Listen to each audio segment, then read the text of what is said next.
भैया थोड़ा ये अच्छा ये मेरा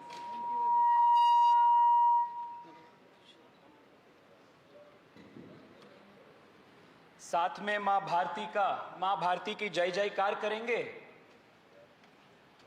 और कैसा करना है, नया भारत का ऊर्जा दिखना है आवाज में। आइए, भारत माता की, भारत माता की, भारत माता की।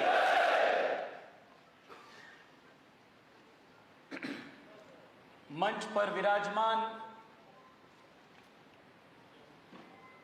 भारतीय जनता युवा मोर्चा के ऊर्जावान प्रदेश अध्यक्ष, जिनके नेतृत्व में पूरे राजस्थान में युवा मोर्चा अत्यंत मजबूत हो रहा है, ऐसे भाई हिमांशु शर्मा जी,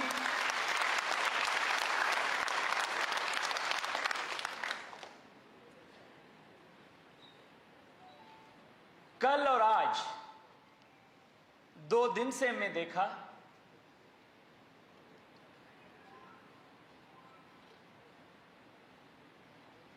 कल चित्तौड़गढ़ का प्रवास हुआ, आज उदयपुर, गोगुंडा, आज इस पवित्र धरती प्रतापगढ़ में मैं आ चुका हूं। युवा मोर्चा के दोनों जिलाध्यक्ष, उदयपुर शहर और उदयपुर देहात, हमारे सन्नी जी पोकरना और ललित जी सिसोदिया, और उन दोनों के टीम, सभी युवा मोर्चा कार्यकर्ताओं,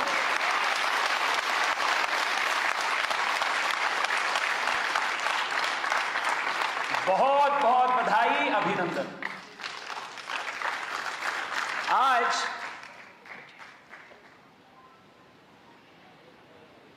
मेरा दोस्त जो मेरा फोटो खींचते हैं, वो आज मुझे बोल रहे थे, भैया हम इतने प्रदेश प्रवास किए हैं, परंतु इतना ऊर्जा, इतना उत्साह कार्यकर्ताओं में कभी नहीं देखा।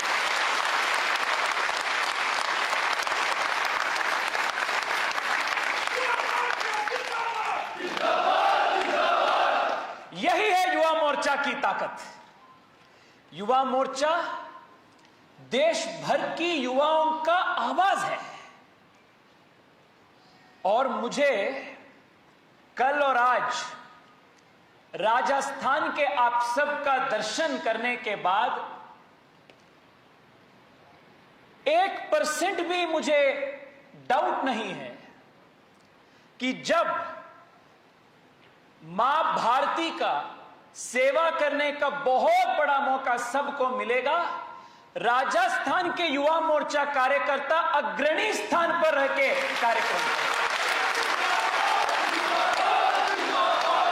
आप पिछले 2 दिन से इतना प्यार, इतना आदर, इतना सम्मान मुझे दिया है, मैं तहे दिल से आप सबको हृदय से प्रणाम करता हूं, अभिनंदन करता हूं।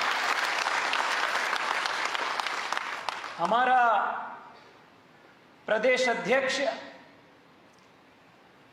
इतना अच्छा कार्यक्रम किया है, कार्यक्रम का स्वरूप, आयोजन।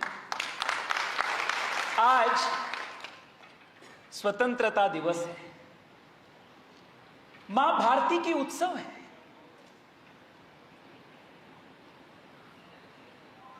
साइकिल रैली करना था, महाराणा प्रताप के राज तिलक किधर हुआ था, उधर से शुरू होके प्रतापगढ़ के इस राष्ट्रीय स्मारक तक लगभग 30 किलोमीटर की यात्रा हम सब मिलकर सफर किए हैं। ये तीर्थ क्षेत्र है। देश भर में जो युवा मोर्चा कार्यकर्ता है, उन सबको महाराणा प्रताप की, महाराणा प्रताप के दृढ़ संकल्प, अदम्य पराक्रम, अद्वितीय शौर्य, त्याग और बलिदान के प्रति श्रद्धा, सभी युवा मोर्चा कार्यकर्ताओं के लिए प्रेरणा स्रोत है। मैं कल भी बोल रहा था, बहुत सारे राजस्थानी लोग कर्नाटका में भी है, बेंगलोर में भी है। हम सबको, जो कर्नाटका से हम आते हैं, राजस्थान के परिचय हम सबको महाराणा प्रताप के कहानियों से होते हैं। जब होते हैं तब हम बचपन में स्कूल जाते हैं, तब हमारे टेक्स्ट बुक्स में हम महाराणा प्रताप के शौर्य के कहानी पढ़ते हैं, चेतक के बारे में पढ़ते हैं, और कर्नाटका में भी हम सब लोग संकल्प करते हैं कि हम भी महाराणा प्रताप जैसा राष्ट्रभक्त बनना चाहेंगे। ये संकल्प कर्नाटका में भी होता है। मुझे पूर्व जन्म का सौभाग्य है कि मुझे आज ये पुण्य धरती वीर भूमि पर आने का सौभाग्य आप सब मिलकर मुझे दिया है। साथियों, आज भारत मां की स्वतंत्रता दिवस है। स्वतंत्रता आसान से नहीं मिला, हजारों संख्या में, लाखों संख्या में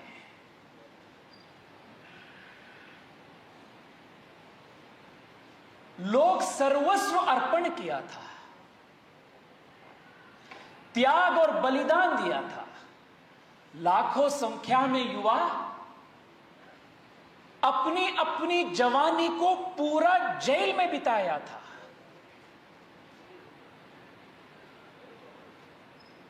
after shedding a river of blood, India got freedom. आज स्वतंत्रता के इस महोत्सव पर हम जब एकमात्र हुए हैं, इन सभी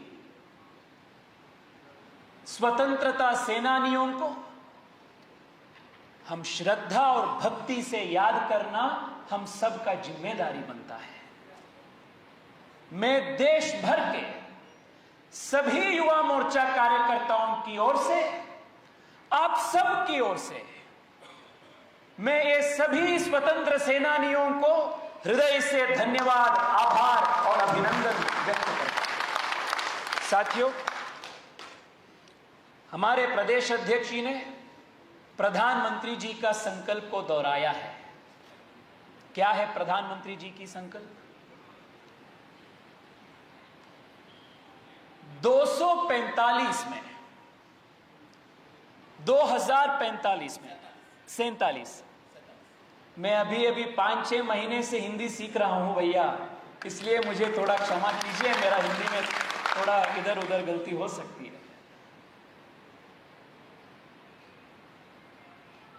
2047 एक विश्व गुरु भारत बनाने का सपना हम सबके सामने, हम सबके लाडली नेता नरेंद्र मोदी जी ने रखा है। क्या होता है विश्व गुरु भारत? कैसा होता है विश्व गुरु भारत का संकल्प? डायमेंशंस क्या होता है विश्व गुरु का? साथियों, आज सुबह हम सब प्रधानमंत्री जी का उद्बोधन सुन रहे थे। माननीय प्रधानमंत्री जी ने आज भाषण में 2-3 इंपॉर्टेंट चीज बताया। उन्होंने बताया कि पिछले 6 साल में, 7 साल में लगभग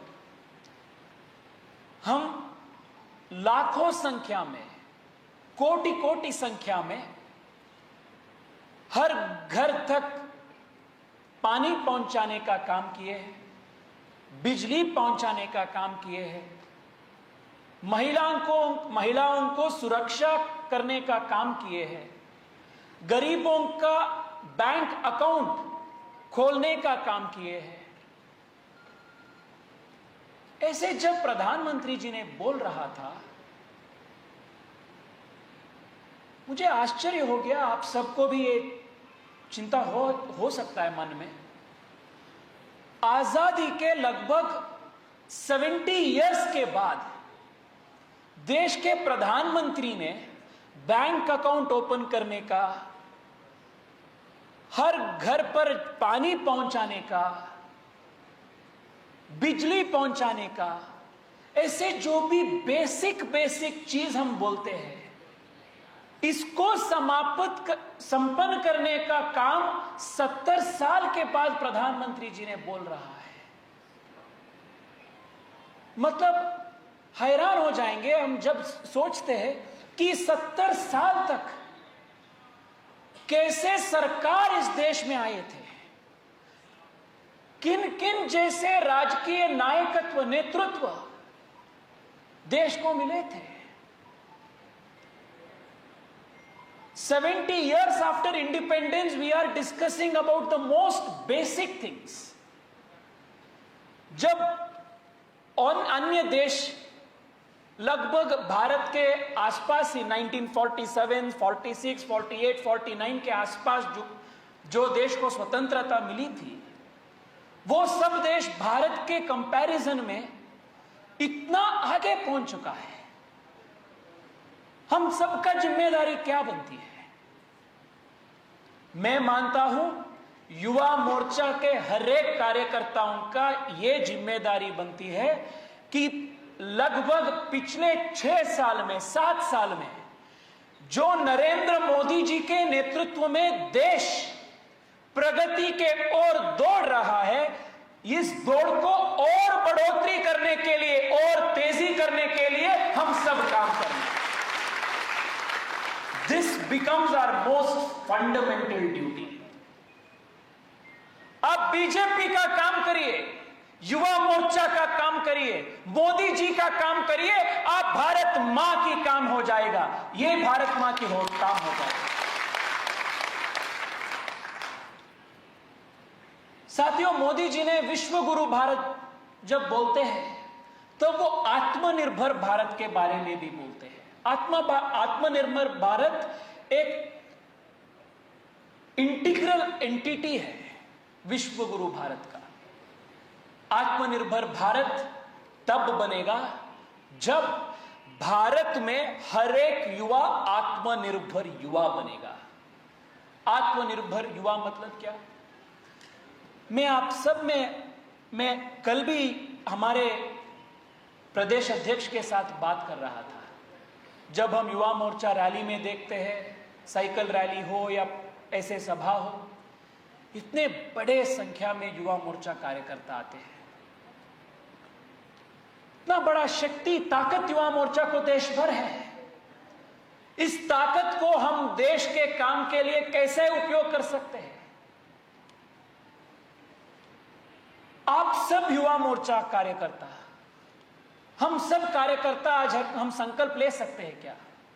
मेरे शहर में या मेरे गांव में अगर एक युवा कार्यकर्ता है जो प्रतिभाशाली है, जो एक नया दुकान खुलाना चाहते हैं, नए बिजनेस शुरू करना चाहते हैं, मैं मोदी जी का रायभारी हूं, मैं मोदी जी का एम्बेसडर हूं, मैं सरकार की तरफ से मुद्रा योजना के तहत, स्टैंड अप योजना के तहत, स्टार्टअप योजना की तहत मैं उनको कैसे मदद कर सकता हूं? ऐसे हम सोच सकते हैं क्या? हर एक गांव में, हर एक शहर में जब युवा मोर्चा कार्यकर्ता ऐसे एक एक अन्य कार्यकर्ता को या अन्य आम युवा को सरकार की योजनाओं का मदद दिलवाने में सहायता ले सकता है, दे सकता है, तब देश भर में मोदी जी का जो प्रयास, मोदी जी के जो प्रयास चल रहे हैं, उन सभी प्रयासों को 2 गुना ताकत मिल जाएगा। Can we all do this? संकल्प कर सकते हैं क्या? सरकार की जो भी काम है, सरकार की जो भी योजना है, युवाओं को मिलाने का काम, युवाओं को पहुंचाने का काम युवा मोर्चा कार्यकर्ता हम सब मिलकर करना चाहिए। साथ में आप सबसे विनती करता हूं, आप सब में इतना प्रतिभाशाली युवा है। मैं जब युवा मोर्चा कार्यकर्ताओं के साथ बातचीत करता रहता हूं, हर युवा मोर्चा कार्यकर्ता किसी ना किसी एक नया बिजनेस करते हैं, किसी ना किसी प्रकार का एक उद्योग करते हैं। भारत आज भी गरीबी से बहुत बड़ा लड़ाई जीतना है। जब तक भारत आर्थिक रूप में देश भर में सुपर पावर राष्ट्र नहीं बनेगा, तब तक भारत को कमिटी ऑफ नेशंस जो हम बोलते हैं, विश्व पटल पर भारत को ठीक से रिस्पेक्ट या कमांड नहीं मिलेगा। भारत को आर्थिकता में सुपर पावर राष्ट्र बनाने का जिम्मेदारी हम सब के ऊपर है। हम साथ में मिलकर इस काम को करना है। मोदी जी ने लंदन में एक कार्यक्रम में एक बात बताया था, our generation did not have the opportunity to die for the country.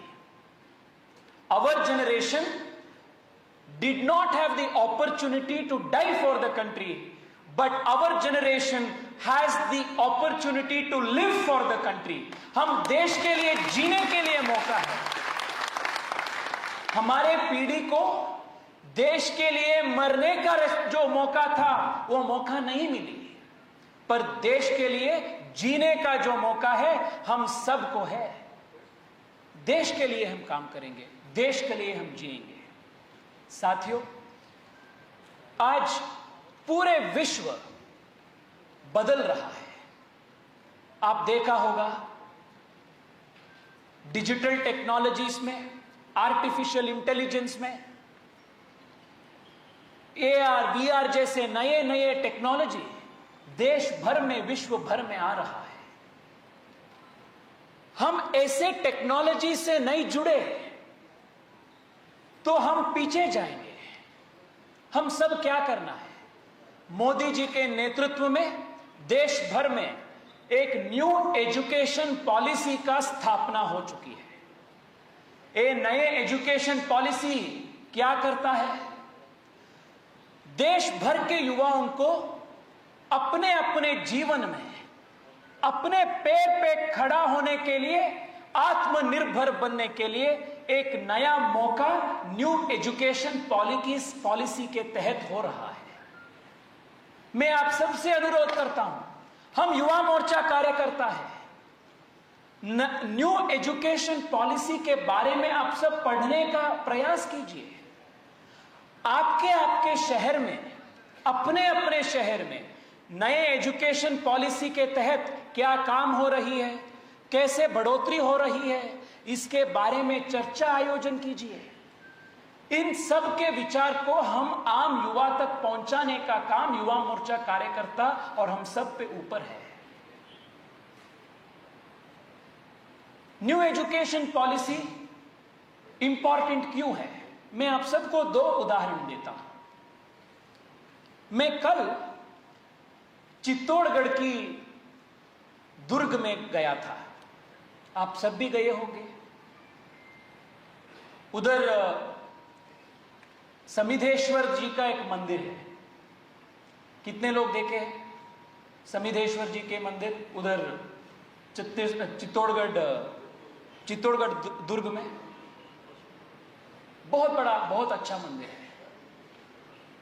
वो गाइड हमारे साथ में जो था, उन्होंने मुझे बताया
बिना एक ट्यूटोरियल के सहायता से वो घर पे जो इलेक्ट्रॉनिक्स आइटम है उसका पूरा वो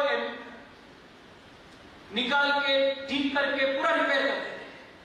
आप देखें ना, ऐसे है ना, वो इंजीनियरिंग डिग्री नहीं पढ़ा है, कुछ नहीं किया है, पर सिर्फ उनके बारे में उनको इंग्लिश का जानकारी नहीं है, इसलिए उनको सम्मान नहीं मिलता है। आज नरेंद्र मोदी जी ने न्यू एजुकेशन पॉलिसी के तहत देश भर में लगभग 8 स्टैंडर्ड तक मातृभाषा के शिक्षण अनिवार्य कर चुका है और साथ साथ इंजीनियरिंग की पढ़ाई, मेडिकल की पढ़ाई भी मातृभाषा के माध्यम में करने का जो मौका है नरेंद्र मोदी जी ने आज एनईपी के माध्यम से किया।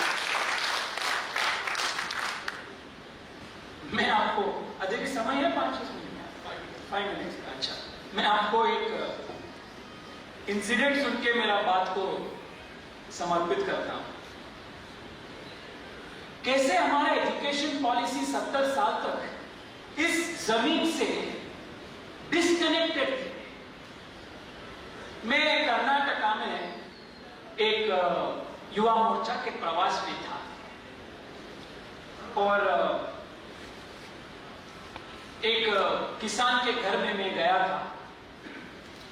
शाम का समय था, स्कूल समाप्त होने के बाद वो किसान के बेटा जो थे वो घर पे आया और होमवर्क करने के लिए शुरू किया। वो इंग्लिश कॉन्वेंट जाता था वो बच्चा। मैं उनके पिताजी के साथ और अपने परिवार के साथ बैठकर मैं बातचीत कर रहा था। जो किसान पिता थे वो बहुत नाराज थे जब वो होमवर्क करने शुरू किया। मुझे आश्चर्य हो गया। मैं उनसे पूछा, होमवर्क करने के लिए माँ इतना प्रयास करता है होमवर्क करवाने के लिए, इधर वो अपने आप होमवर्क कर रहे, आप नाराज क्यों हो? वो किसान ने मुझे बताया, वो वरिष्ठ किसान, वो पूरा 3-4 लोग थे। मैंने बताया, अरे भैया 3-4 साल से बारिश ठीक से नहीं आया। हम तो इधर हर रोज किसी ना किसी देवता को हम हर रोज मन्नत रखते हैं। बारिश का इंतजार में 3 साल बीते, पर हमारे बच्चे ने हर दिन स्कूल के बाद वापस आकर होमवर्क करने का शुरू करता है, राइम्स रट करने का शुरू करता है। Rain rain go away little Johnny wants to play.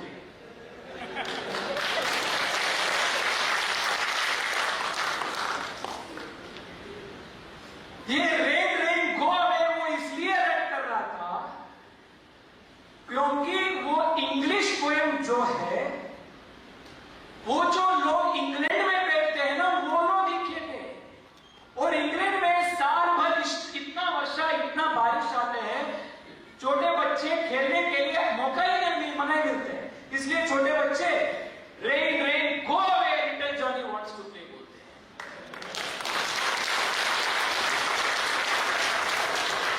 Bharat में तो आप हर जगह पे जाइए, मेघालय के छोड़ के हर जगह पे किसान, हर जगह पे आम जनता बारिश का इंतजार करता है। इसे 70 साल तक जो हम स्कूल में पढ़े थे और जो हम वास्तव का जीवन जो है, इनके बीच में कनेक्शन ही नहीं था।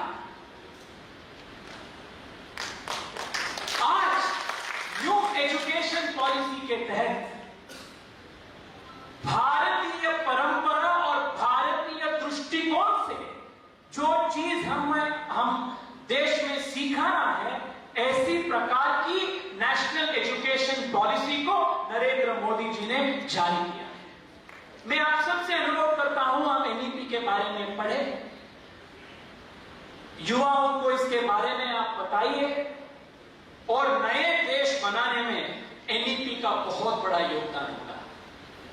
साथियों, हम आज संकल्प करेंगे कि हम भारत को नए ऊंचाई तक पहुंचाने का काम करेंगे। हम युवा मोर्चा कार्यक्रम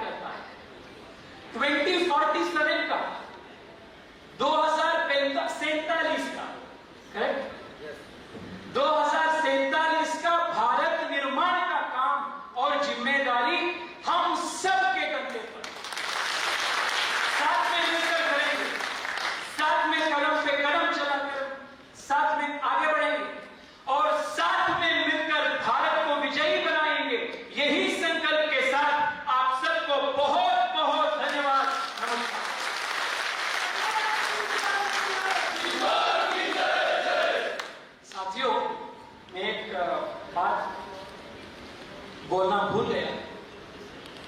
हम सब युवा मोर्चा कार्यकर्ता हैं, नए कार्यकर्ता बहुत सारे हैं, पर भारतीय जनता पार्टी और हमारे विचार परिवार नया नहीं है। ये हिंदू धर्म के जैसे नित्य नूतन भी है और सनातन भी है, पुरातन भी है। ये भारतीय जनता पार्टी को इतना मजबूत ताकत देने के लिए पीढ़ियों के तक बहुत सारे लोग सर्वस्व त्याग किया।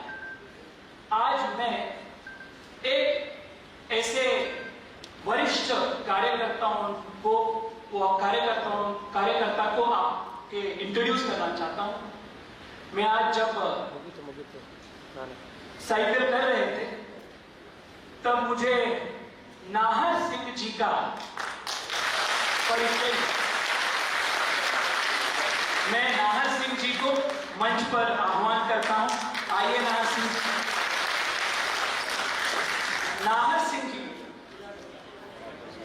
नाहर सिंह जी लगभग 68 साल की उम्र के हैं। मेरे से ज्यादा तेज से साइकिल दौड़ रहा था, पूरा 30 किलोमीटर साइकिल किया। मेरे साइकिल थोड़ा हाईफाई था, गियर था उसमें। नाहर जी के साइकिल में गियर भी नहीं था।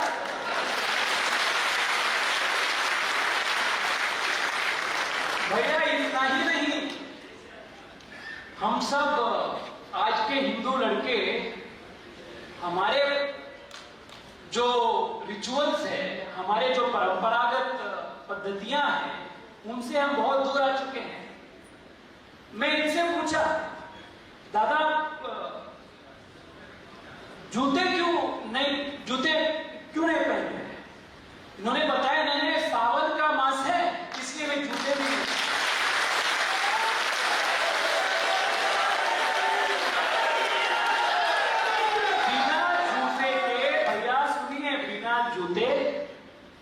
बिना गियर वाली साइकिल, 30 किलोमीटर का सफर और इतना ऊंचा। ऐसे वरिष्ठ नेताओं ने, वरिष्ठ कार्यकर्ताओं ने भारतीय जनता पार्टी को इस देश भर में, विश्व भर में आज बीजेपी सबसे बड़ी पार्टी इसलिए बनी है क्योंकि ऐसे वरिष्ठ कार्यकर्ताओं ने काम। मैं आप सबकी ओर से नाहर सिंह जी जैसे वरिष्ठ कार्यकर्ताओं को आज एक सांकेतिक रूप से मैं सम्मान